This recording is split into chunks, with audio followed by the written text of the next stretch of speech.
sanad kasta waxa Soomaaliland laga xusaa maalinta 20 February waa maalin taariikhi ah oo qiimo weyn ugu fadhida shacbiga Soomaaliland guud ahaan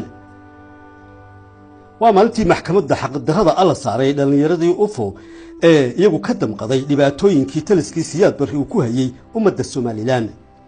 taasi oo keentay dhagax tuurkii iyo kacdoonkii ay sameeyeen ardaydii dugsiyada sare ee magaalada Hargeysa isla subaxnimadii 20 February 1982 waa maalintii taliskii militariga ahaa ee Siyaad Barre uu kaaraha iyo beebeeg u adeegsaday hooyooyinka caruurta iyo ardayda birmageydada ah haddaba waa barnaamij gaar ah oo aynu dib ugu mulacsan doono duruufihii iyo dhacdooyinkii ku xeernaa dhagax tuurkii 1982 haddaba ugu horeyn xaggee buu ka yimi magaca UFO yaase lahaa fikradda lagu aasaasay maxayse ahayd baahida loo qabay maxaase aynu odhan karnaa waa loogu marmarsoday xariga dhalinyaradaasi والله فكرتي أحمدو وحاويان فكرت بها هي ظروف وقتها markaa jirtay uun ay abuurtay dhaqaalihii wadankii dhaqaalihii yareeyay wad markaa jiray ayaa dadkii laga xoog laga qaaday oo lagu xoog laga qaaday iskuuladii waariga ku sheegay oo waxa xiriir baa la geliyo kuraasidii iyo xubin ku bilaaween dadkii waxa loo jiray dhirta hoosteeda fadhiista la irtiriig iyo xalaal wixii dadka loo qaban jiray la irtiriig haday tahay biyo haday tahay education haday tahay caafimaad haday tahay wixii oo dhan dhaqaalihii dawladda baabay wala baabay marka dadkii waxay noqdeen marka halkaasaanu war maxaa dadkii waa ka baaba'ay maxaa aynu ka qaban karaa duruufta jirta xarigeena la xidhay waa sabab u ahaa iyada oo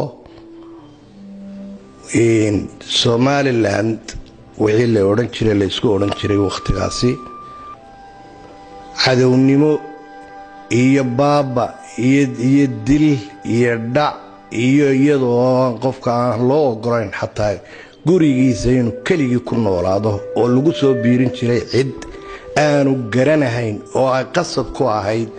oo ay ahayd wixii meesha soo gala mandiqada soo gala in la soo sheego oo la yiraahdo gurigaasi afar qof baa ku noolaa markii hore qof baa lagu soo kordhiyay taasi mid bay iyadoo cusbitaaladii waaweynaa ee magaalada ama dalkaba waqooyiga la oran jiray in aanay leyd lahayn oo aanay qofka dumar ah emergency-ga lagu keeno wax lagaga umuliyo aanay lahayn oo anagu aanu kacnay oo aanu gaadhi Land Rover aanu kaga umulinay waxa weeye culayskii markaana la saarayay gumaysigii la saaray horta kacdoonka yagii u horeeyay keenay waxaanu ka bilownay dhakhtarka magaalada Hargeysa inaanu nadiifino oo aanu bulaacadihii ka bedelo oo aanu ka bedelo gogoshii oo dabeedna la yiraahdo dawlad baa dawlad laga dhexsameeyay dawlad daakhil dawlad waxyaalihii markaasi weerarka loogu soo qaaday ayay ka mid ahayd bismillaahir rahmaanir rahiim sababtii keentay horta waxa keenay maxay urur nidaamkii jiray oo ogolayn maxay in wax la qabsado annagana waxaan noo muuqatay duruuf markaa taagneed oo cusbitaalkii ummadda ka dhaxeeyay oo laga waayay suuxin ama irbadii wax lagu talayay tii wax noo kaliftayna maxay anagu aan dadkii u kacnoon guddi sameeyno maxay samafala odayaal baanu sameeynay odayaashii baa lacag ururiyay irbadaas ugu soo iibiyeen annaguna waxaanu galayno nadiifino inaan hawshii qabsano waxa ururkii GED la oran jiray Jarmal ururkaasan la hadalay ururkaasan cusbitaalkiisa noogu dhisa wixii ururkaas wixii xamar bay tageen ninkii nidaamkii uu tageen Siyaad Barre uu tageen Siyaad Barre wuxuu xamar ka dhisa halkan looma baahna way noo soo noqday uu ka diiday dadka anaga markii noo soo noqday in iska badayno cusbitaal cusub oo sameeyno Cabdiraxmaan waxa Cabdikariim oo raaliba markaa watay ciidanka waxaanu sameeynay dabato maxay cusbitaalku ma dib u hagaajin sirra ka bedela dib lacada dib u qoda cusbitaalku ma ka dhigno cusbitaal cusub marka inta wax dadku ma doonayno waxnu qabanno adigu meelihiina laga calaamadsay iyo hagaajintii cusbitaalkan hagaajinay meelihiina laga raacay meelahaas yahay adigu arintii soo tareysay markii damana joornaal baa qornay oo wax lagu yar sheegayay kolba tallaabo iyaduna wada indheeheedo mid ogoleen maxay cid ama wax qabsata ama dan gaar ama dantooda dad wax ka shaqeeya ma ogoleen waqooyina waxba looma ogolan runta markay la doono oo waxay dawlad dhanka dhisan adigu wixii soo siiyay duruuftii soo siiyay ayaa keentay xargayagii dadku waxa la xidhay ugu horeyntii waxa la xidhay maxamed jabane la xidhay jabane waan ugu tagno waxaan jeelka intaan halkii nabad isku doow tagnaan nidhi nin naga bixin maayo waxaad yeeshaa sheeg giddi magacyada yar wada sheeg nin naga baxayo tagaya ma jiro haddii la doono halayna wada xidho caynka ahayd ayaa waxaa dhacay maxaday oo la sameeyno ninkii la oran jiray raxmaan maxamed cali ayaa gurigayga igu yimi dhowr gurigna waan fariin jiray gurigayga intii la intaan fariisin jiray guriga axmed xuseen caabi oo shirkaana waan fariisin jiray iyo guriga dhaqtaadna shacabka maxamed cali baan waxaan doonaynaa meeshan waxbaa socday in wixii meesha joogaba afduub sameeyno waxaan ku ballamaynay jimcaan la ballanay waxaan kula ballamay maxay daahir faarax jirbeer ku lahaa oo barxad leh yani wuxuu laba waa degdegaysan laba toddobaad dib ay ugu dhiga soo ciidan shuqulkiisu dhamaysanayay intii aan laba toddobaad gaadhin ayaa lixna lagu xidhay aniga iyo ina xaaji maxamuud iyo xuseen barbraawi iyo dhaqtar aadan iyo dhaqtar taani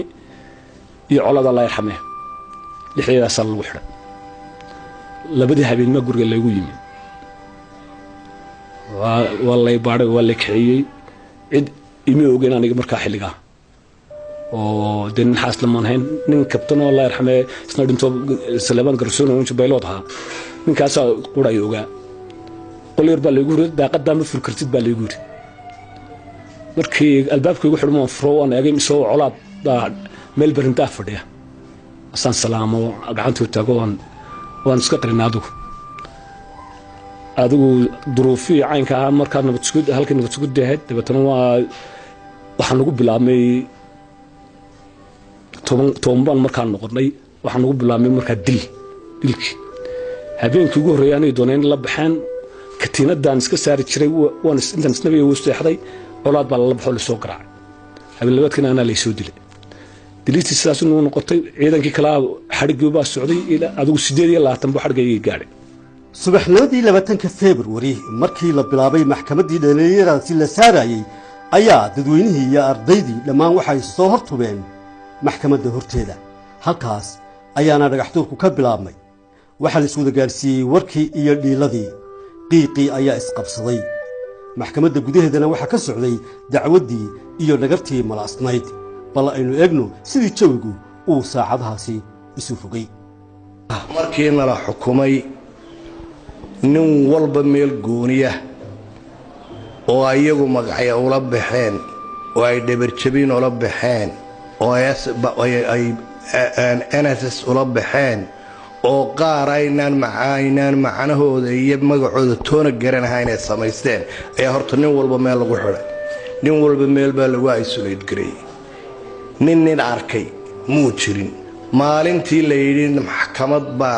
ayaa la keenaya ayaa horta la isugu qaayo wada keenay waxaana loo qaybiyay warqadahaasi waxay ahaayeen article la yiraahdo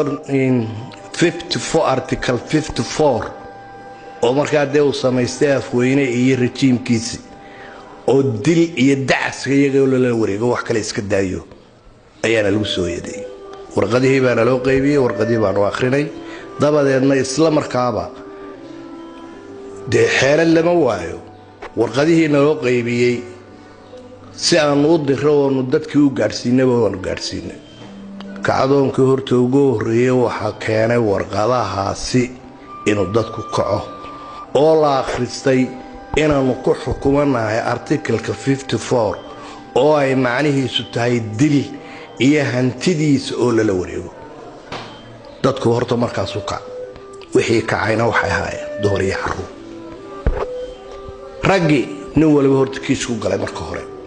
ficlan de horta nin kala doondoonay marka hore waa raggi dumar laba doondoonay waxay wadaba wixii way soo wada gaadheen oo dumarkii iyo caruurtii iyo raggiba meel bay isugu yimaadeen dabadeedna halkaa waxaa ka bilaabmay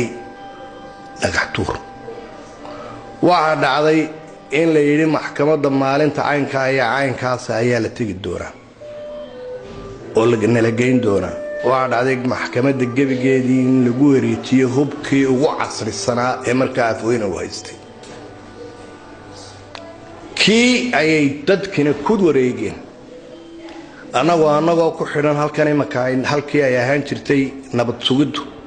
waa halkan imaka immigrationku yahay waa meelahaanu ku xidhnay anugu meesha ku xidhnaa meeshaasee aniga iyo gruub kale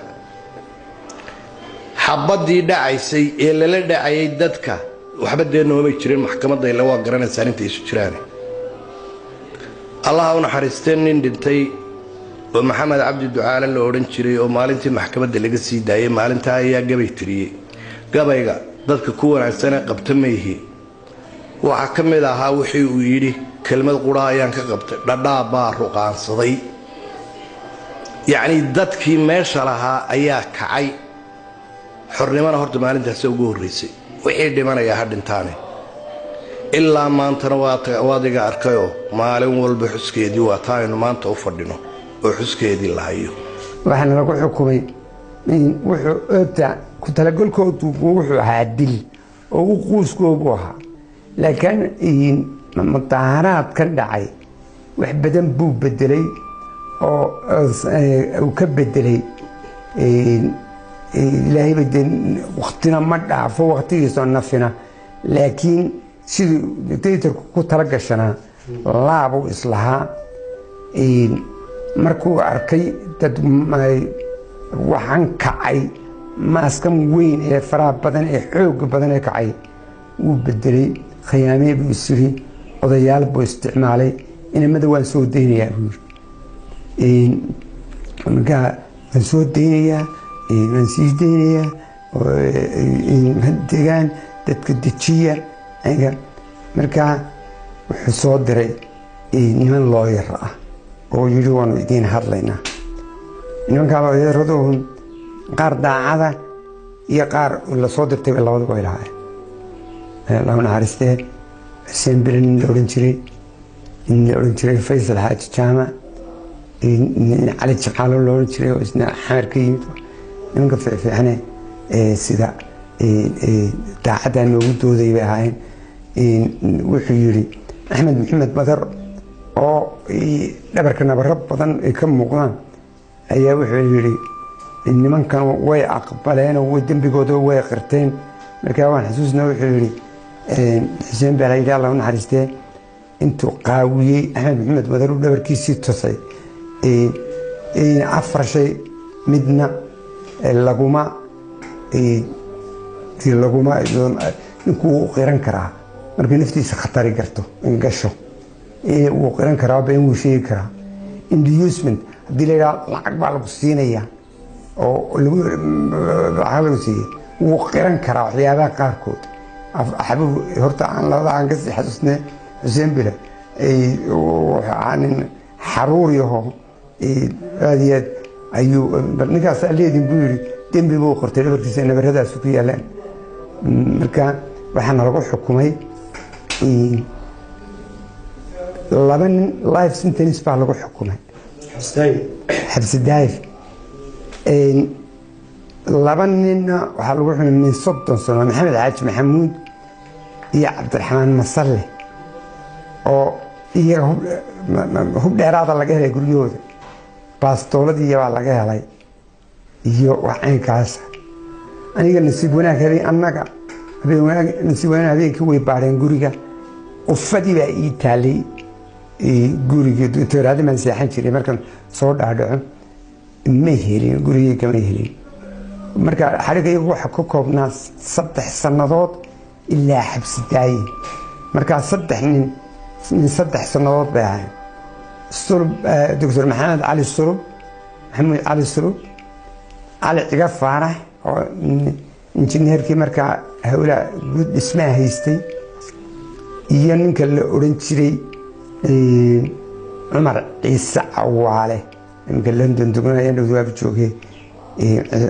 oo ahaa joogay xafiiskii insurance-ka maxaa la odhan jiray Soomaaliya maxay caynskii joogay 3 ninna min 6 sanadood baa la xukumay ومعلمينها محمد مدر محمد معلم عثمان وعدنا إنك تشوقه إيونك اللي أورنجري محمود عبد الشعير oo imika Mareykanka degan oo saddexda ninba la foolana way ahaayeen iskuulkan agteena maxay ka dhigi jireen la yiraahdo Faarax Umar inta yada kale min 20 sanood baan ahay waxaan markaa lagu dhaadhiciyay 14 nin ayaa 20 jir nologu dhaadhiciyay afar iyo 28 Oktoobar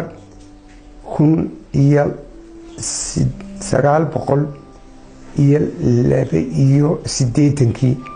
ayaa nala geeyay 20 jir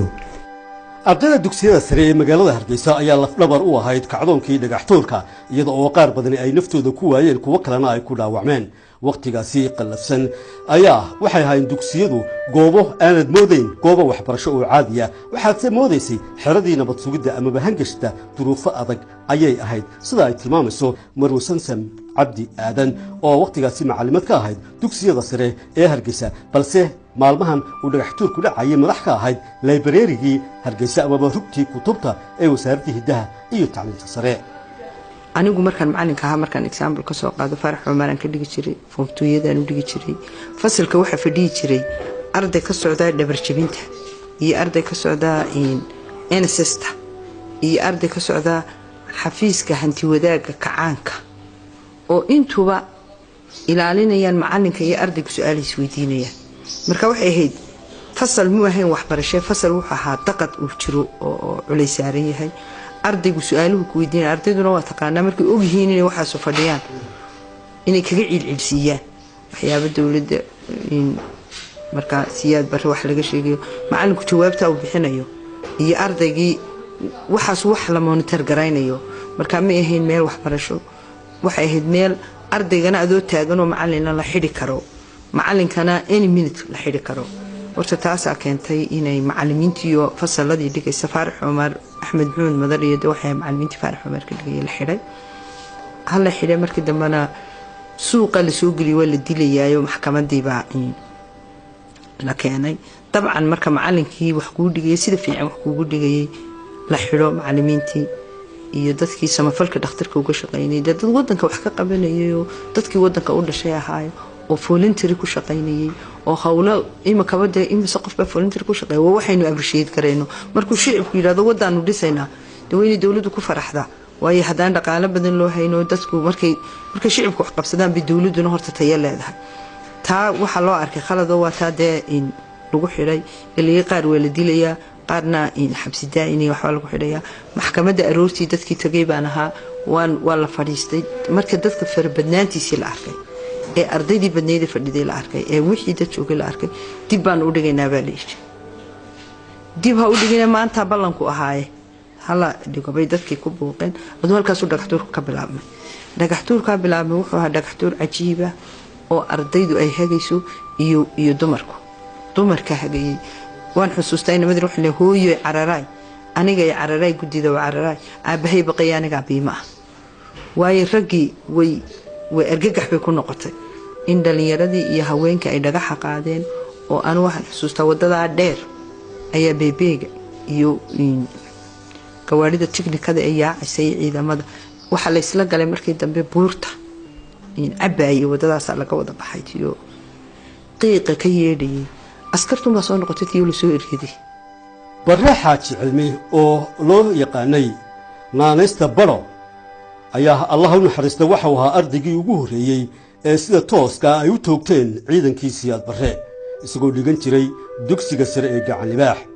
waxay xabadu kaga dhacday rukunka koofureed ee dhismaha jirta Xuseen ee bartamaha magaalada Hargeysa oo xilligaasi ay ku ganacsan jireen ganacsato dalka Hindiya ka soo jeeday oo wadanka joog jiray isla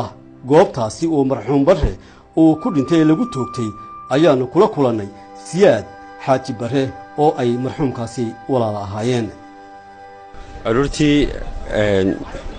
ay waxay ilaa 10 barkii ilaa meelaha deedna iskuulka faarax xumaar baa ugu soo horeeyey 26 juun gacniba halkaasay ka yimaadeen halkaa guuladayaashii taagnaa ayaa askarta ka taagnayd ayaa ardaydii celisay deedna halkaa guuladii halkaa taagnaa ayaa xabadda halkaa ku dhuftay meelahaas ku dhacday xabadda halkaas ka dhacday halkaas sanbabada halkaa ay ka dhacday halkaaynu taaganahay ku go'ay markaa halkaas dina ka dhacay deedna hablihii iskuulka ayaa qaaday bas loolan jiray ibraahim cabdi faarax curi ilaa u naxariistay ninkaasaa baskiisii lagu qaaday hablaa qaaday taariikhdu horta waa saas weeye yaa idin sheegay markii ugu horreysay idinka inuu dhintay oo xabad ku dhacday waxaa noo sheegay mahdi nuur lixle oo imika ah taliyaha taliya qaybeedka qaybta bari ninkaasaa noo sheegay oo yidhi walaalkiin wuu dhintay maxaad adu ka xasuusan kartaa maalinta dhagaxtuurka iyo jawga geerida walaalka ka siko anigu waxaan ahaa de waxoogaa laakiinse aad baan u garanayaa cawaasiifta iyo magaalada iyo dhibaatay lahayd magaaladu aad bay u kala xidhneed deedna waan soo geli maqaaxiya sabti ilaa silimaan soo dhaaf kari weyn dee beebeega iyo halkaa iyo daraawiishta ciidamada rasaastaas u dhacaysa markaan ka noqonnay maqaaxiya sabti ilaa fakinka agteeda waan soo dhaaf kari weyn deedna kor baan noqonno daruuraha nagoo marana la ii sheego mahdi baa ii sheego yidhi walaalkaa xabadda halka baaniyaalada birta halkaa ka dhacday buuri sidaad u aasteena askiisiidu ku suurta galay markaa maxuunka markaa dawladdii waxay haysatay annaga aasana bay yidhahdeen waxay socotaba ilaa 5tii galabnimo meydkii laga soo qaaday dirqi laga soo qaaday mahdi nuur oo loo yaqaanay lixle waxa uu ka mid ahaa ardaydii dhagaxa kaaraha kala hortagtay isaga oo iminkana taliya ku-xigeen ka ah qaybta booliska ee bariga hargeysa waxaanaanu weydiinay bal waxa uu ka xasuusan karo maalintii dhagaxtuurka ee 20kii Febraayo 82 bismillaahir rahmaanir rahiim maalinta waxaan ka xasuustaa maalintii waxaan ahaa dugsiga 26 Juun waxaan xasuustaa anagu waxaan ahayn dugsigii ugu horeeyay ee ka soo dareera ugu horsho baray ee ka soo dareera iskuulka 26 Juun waxaan halkaa ka wareegnay oo ka tagnay faarax xumaar annagoo aad u buuqsan oo macallimiintii waa la xidhay oo saas la sameeyay ayaan markaa anagu ka yaacnay meesha waxaan tagay dugsiga faarax xumaar waan garanayo faarax xumaar oo waliba albaabada geedkiisa aanu ahayn ardaydii jabisay ee geedka inta qabatay jabisay deetana faarax xumaar sidii nagu soo raacay marka aanu soo soconno maxkamadda wanagii maxkamadda shiidnay soo soconay shulka libaax fakinka markaan marayna qeyladeeda ee buuqiga sooxankii ee libaaxna nagu soo dareeray horta dagaalkii halkii naga bilaabmay laakiin ilaahay naxariistay waxa ku dhintay baro oo inagu hor dhintay oo ahaa isagu shulka ka tirsanaa markaa libaax iyo nin Ilyas loorin jiray isaguna lagu ka dhaawacmay waxay horta halgan adagoo lagu jiro oo laga xanaaqsanaa laga goosnaa macallimiintii waqtiga oo la diidanaadii yaani waxaan la sameeyo iyo waqtigii markaas la isku maaday iyo laftigeeda badeen horta anu waxaan si xasuustaa baro iyo nin Ilyas loorin jiray isaguna ay ku jibsay baro halka fooqan hindiyada baaniyada loorin jiray dhinaciisa oo nin gulwada ka hortay xabad halka wadnaa Ilyas waxa laga jibiyay halkii loorin jiray talkii bulsho istaag Djibouti ay ka saysana xabadda ay ka jibsay miskaha horta labadan inba aad baan xasuustaa oo aan saarnay waliba baska ilmicii ay lahaayeen cadaa aan ku guray aan qasab ku saarnay taa kala wareeyay bari ilaana xariistay wuxuu ahaa nin adag waana garanay aan xaafadaduna aan isku dhaweyn baa xaafadan kale idaacada kale ayuu buurta isna dhigan jiray libaax xanuun toona sida suumanay waxaan xasuustaa fooq looga kamid ahaa waxa ka joogan maanta iyaga looga baahan yahay xuska dadka iyo ardaydu soo dhintay in iyagu ardaydii badneed oo dhimatay iyo ardaydu dhaawacantay in iyagu xusuustaan oo xusaan ardayda ku nafweyday maalintii murugada badneyd kumay koobnayn wiilal kaliya balse waxa iyana ku nafwaayay tiro habla ah oo aan ka xasuusan karno inaan uu adeer u ahaa garyaqaan Abiib Sheekh oo aan isla kula kulanay magaalada Hargeysa arrintaasina looga warramay maalinta dhagaxtuurka markii inamada laga soo saaray ufa laga soo saaray jeerka ay ahayd ardayda iyo dhalinyaro iyo dadkii fudaay dhan ee magaalada jooga ku yaaceen dabeed markii ku yaaceen xabad ayaa laga hor yimid markaa sidii la soo eryanayay markaa may ahayn dad lama kala eegeen dhalinyaro yar arday midna looba eegin markaa caasha halkaas ay ku shahiiday Allahu naxariisto maalintaas ayaana dhimatay Cabdikariin Jaamac Cire ayaa isna ka mid ahaa ardaydii xilligaasi dhiganayay dugsiga sare gaar ahaan dugsiga Faarax Xumaar bismillaahir rahmaanir rahiim aniga magacayga waxa la yiraahdaa Cabdikariin Jaamac Warsame waxaan ahaa ardaydii berigaa goobjoog ahayd 20 February maxkamadda gobolka Hargeysa waanu ballanay arday ahaan waxay gelinka dambe gelinka hore la yimaado foomtiyada dhammaan iskuulada waxay hayeen gelinka dambe dhigin jireen teeda badan foomtiyada subaxii dambe waanu sunnimay ardaydii Faarax Umar dhigaysay gelinka hore ayaa soo dareertay anagoo gelinka dambe dhiganay Faarax Umar marka foomtiyada ahayn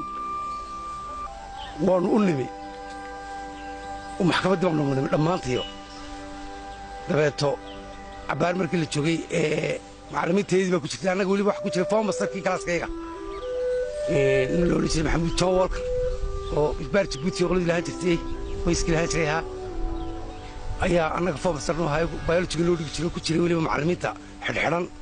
مركي قارها نسيق خصيصة في عبار مركي ماشي أرجوني أيا لك هني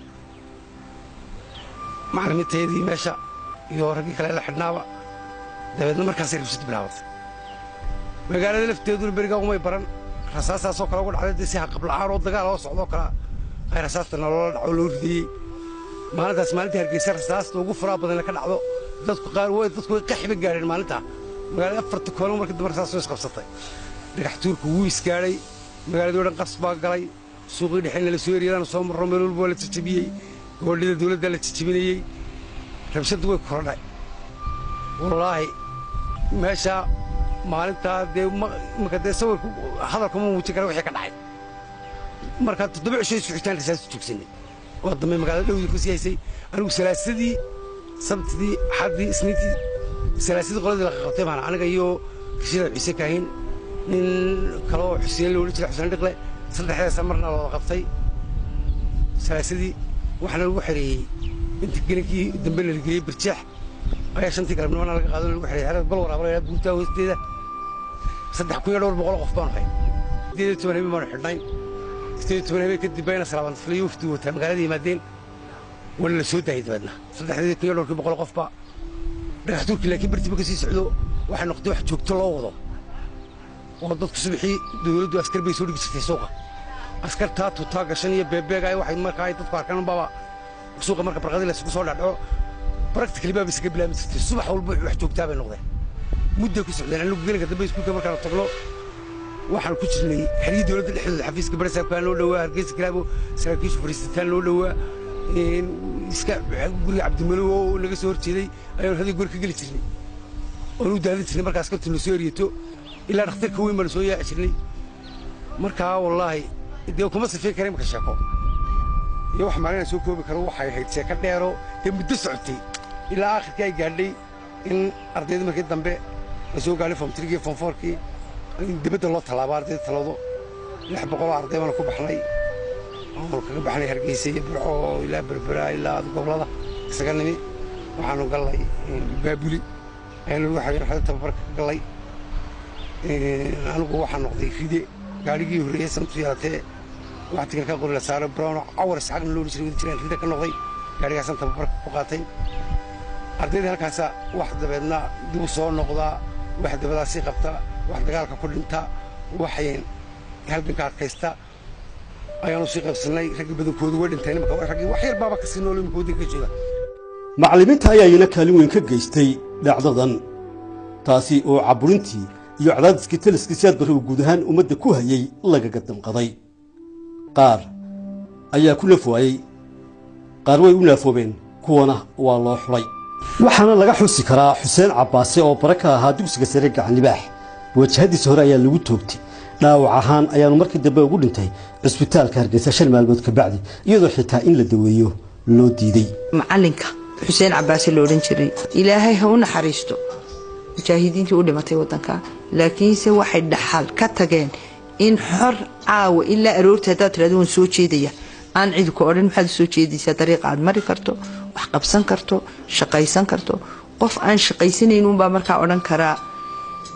wadanka dhibaata jirta ama waxba in jira kulli dhaqaalihiin wadamada Afrika ugu waxaynu lahayn ugu liidato oo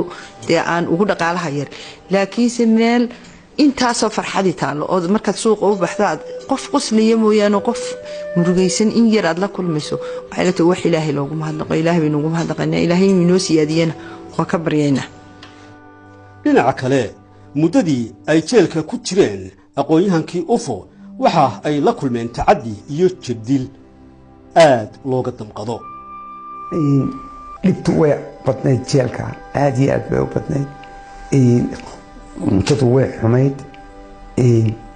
biyo waanu haysanay qof waliba qol buu iskaga jiray qolkaasu baranbarada iyo jiirka iyo deris badan baanu lahayn oo hoosoo fara badan oo laakiin sariir iyo kambayda ayaanu nin waliba ku seexan jiray nasiib wanaag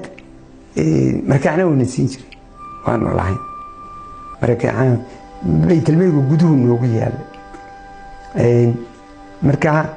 waxaanu lahayn af baanu samaysanay afkaasaanu ku wada xidhiiri jiray waanu isku wareysan jiray maalmaha aanun xaalku xumayn ee ay leen iyagaa dareenkan iyo dagaalada ogaaye aanay dhagaysanamtu dagaal soo qaadin way nasaari jireen oo nin waliba halkaa hortiisuu ka noqnoqon jiray 20 mirir iyo 30 mirir waxayd mooye wax aynkaasa markaa dawo anigu aan berigii sii qaaday oo 7 sannadood ba dhacsanayd ayaa raggu si u kala jeclaysan yihiin jeelku u kala jeclaysan yihiin ayaanu kuwa hurdala-aanta iyo ku dhacdo gidaarka uga sheegi jiray markaasaan odhan jiray dawada halkaasaan kuu dhigayaa markaad socoto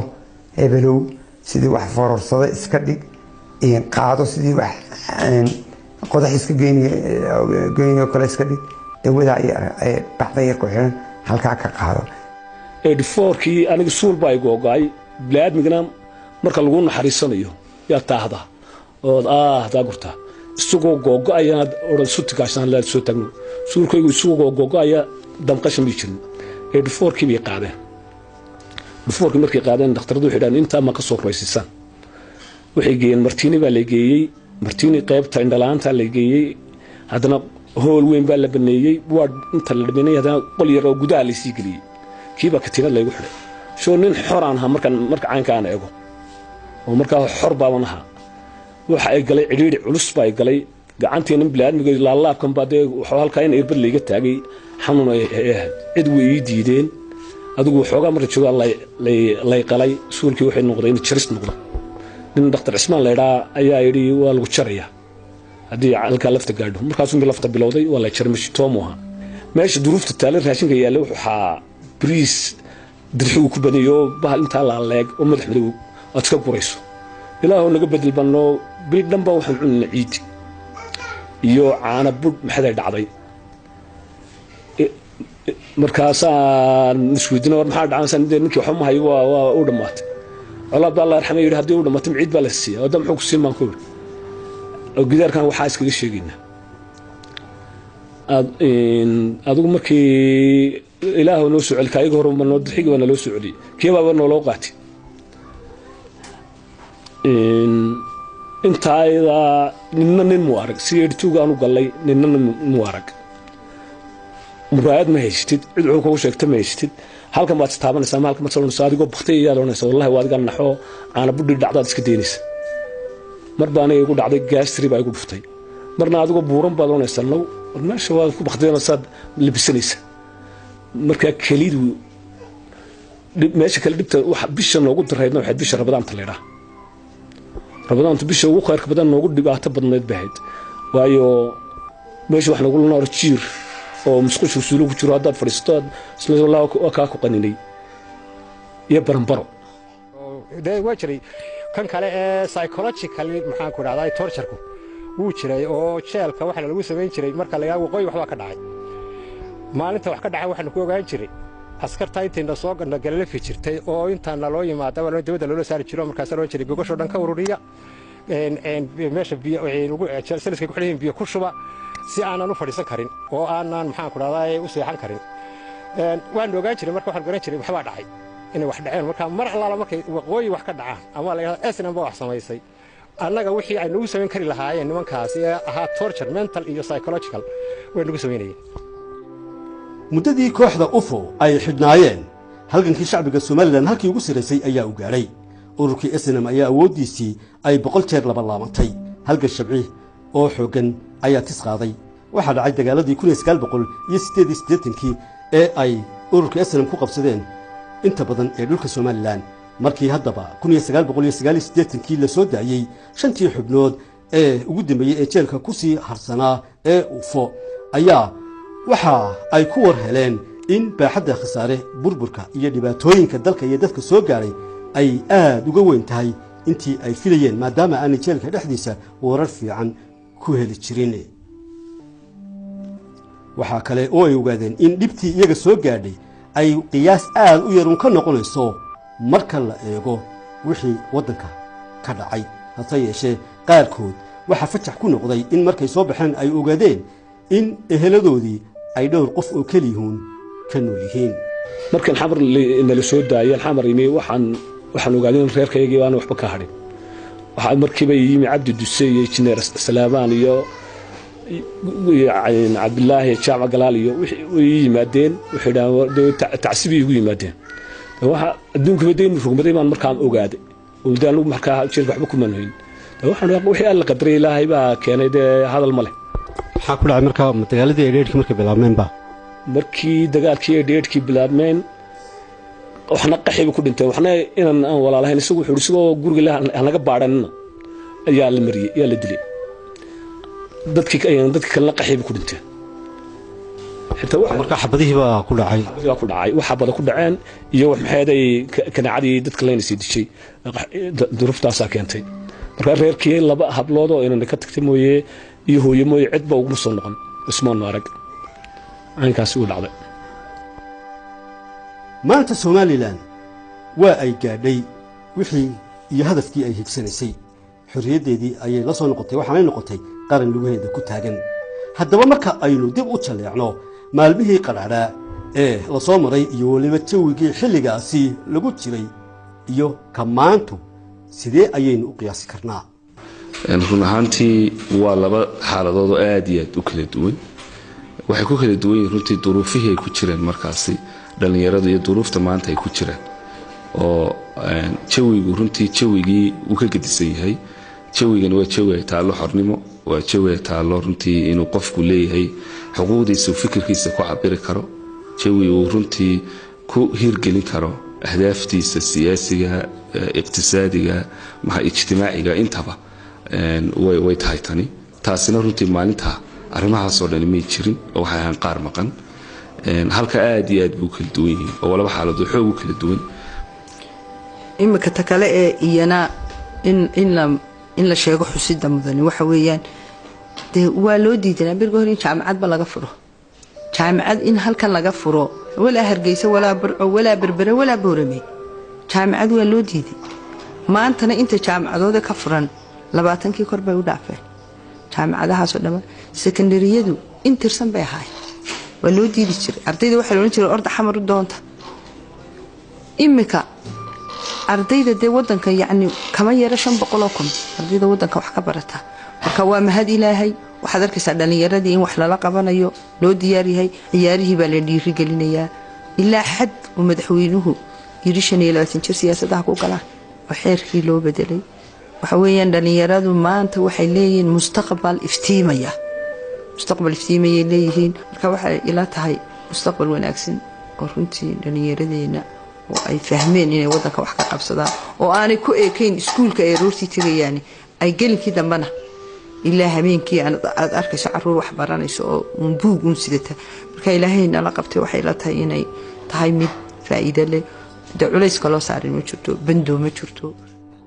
tabaat waa laba kala fog maanta halka hadda saxno yaa kula hadlaya shalay loo adeeyo xabad ba ku dhacay bila sababa xabad ba ku dhacay adigoo ilaa labisan oo ardaya ku dhacay maantana iyo nabadgelyada ku jirno yaaman kana sano inaan si adkaysano mooyaane أنا أمضي واحد كل يرينا إن حجزنا أمانكنا إن إلاشنا وناجا ما أنت الكشرنا هذا تيشلي وجدين ما هو ذا ما أنت أحبو بغداد إن دليل هذا ما أنت نحرنا يا عبد ما أنت إن ماذا يري اللي تريبيا إن ماذا بوق الحافظ لنا وعنا الله ور تيشلي تورك كدر هذا حبت بالش كل فنشري ما أنت بليس كان يو حنا شيء الثاني كنا الله نسان هذا الكداية نورنا هو مقالدين يدل كيني وأنا سلام الحسين إنه عشان ولا تيجي لي ما أنت لا بس قرب ليك كرو محمد ودمتي أبو على كم عرضي ده أحطولك وقت يا وشكل كذا وناس كرنا ناس كلاس بيرنا ناس سكول بير ده وقت كذا كرنا صد وقت ما أنت مرة نيجي ما أنت مرة لا بس قرب ليك كرما ما أنت نقابو عروتين ما أنت تيجي ما أنت عرضي بات إلى عليك بات xukuumadda Somaliland waxa ay maalinta 20ka February u aqoonsatay maalinta dhalinyarada Somaliland waxa loo dhisay taalo lagu xasuusto dhagaxtuurkii iyo kacdoonkii ardadu ay samaysay iyo xarigii aqoon-yahanadii UFO oo sida aynu ognahay laga hor dhisay maxkamaddii xukunkaasi lagu qaadayay ee kacdoonkuna oo ka hor bilaabmay guntii iyo gabagabadii maxaa aynu ka rajaynaynaa shacbi weynaha Somaliland marka loo eego marxaladihii iyo taxanihii taariikhda ahaa ee kala duwanaa ee laga soo gudbay kelmada koordhaya wallahi waxa weeye maalinta maxaan ku raadayay UFO ee loo dagaalamay ragii noo dagaalantay runtii waxaan qabaa inay kuwa nabadgelyo ahaayeen ilaa 13 qof baan maray inay ku dhinteen haddaan ka badnay ilaa 13 baan ayaan maraynaya ragii dadkii markaa ku dhintay bariga dhextuurkii waxay naftooda u hureen ama u hibeeyeen mar oo kala intay inay safkarayaan naga dadkaas because waxyaalla lagu talagalay in dalalayo mar lagu talagalay laakiin markii taasi dhacday ee sana lagu kacay ee Hargeysa iyo Burco iyo meel walba laga kacay ee mudaharaadka inta leegna loo sameeyay ba ayaa dib looga noqday in dilkiina lagu qaado waxaan markaa qabaa maalintaasi ragii hortay dhintay Ilaahay naxariistiisa dadkii markaa barigii ka dhintay Ilaahay naxariistiisa ka waraabiyo xusb way mudan yihiin la xuso way mudan yihiin maalintaasina maalintii Hargeysa ay kacday ama waqooyi kacdaankoodu uu kow ka noqday adduunka iyo meel walba laga maqlay bay tahay in la xuso saasay ku haboontay waan qabaa in la xuso aad bay haboon tahay waxaana anigu aan aad iyo aad ugu mahadnaqayaa shakhsiyan iyo guur ahaan baan ugu qaynaa maalintaasi dadku way noo heliyeen Ilaahay ha u heliyo waan leeyahay annagoo maanta handicaba ayaa fadhiisan weynay we will never give up illa anu tiilahay ka imarayso waxaan jecelahay dariiqii aanu maray ee la maray in maka qudadkeeda la maro oo aan la ilaabin ciidaadka soo maray umul baa iluuda maanaan ilaabin annagu aynu step by step wixii dhacay iyo waxa aabahood iyo walaaladood ay soo mareen ay u xusuusnaadaan oo aanay weligood ilaabin waayo meesha waxa ka dhacay waxaan weligii la ilaabi karin ninkii maalintaa joogay uun baa garanaya in lama soo koobi karo waxyaalaha ka dhacay waa la isdhacay waadigii ogaa cid allayaale halkaa maanta aynu ka hadlayno do you believe me hoosteeda dayaaraddu kuwii ay laysay ayaa ku aadsan ma oga dadkeenu waxyaalo badan oo aanay ogeyn baa jira waxa loo baahan yahay in wacyigelin la sameeyo xusuus iyo taariikh u noqota oo aynu kaga duwanaano kuwii aynu markii hore israacanay ee 30 sanadoodina liqay maanta waxa loo baahan yahay inaynu inagu wax liqno caruurteena yaryar ee imaka aan fikrad ka haysanin ha laga dhaadhiciyo oo waxaan hab noqoto silsilad xidhan oo taariikhi ah oo iskuulada lagu dhigo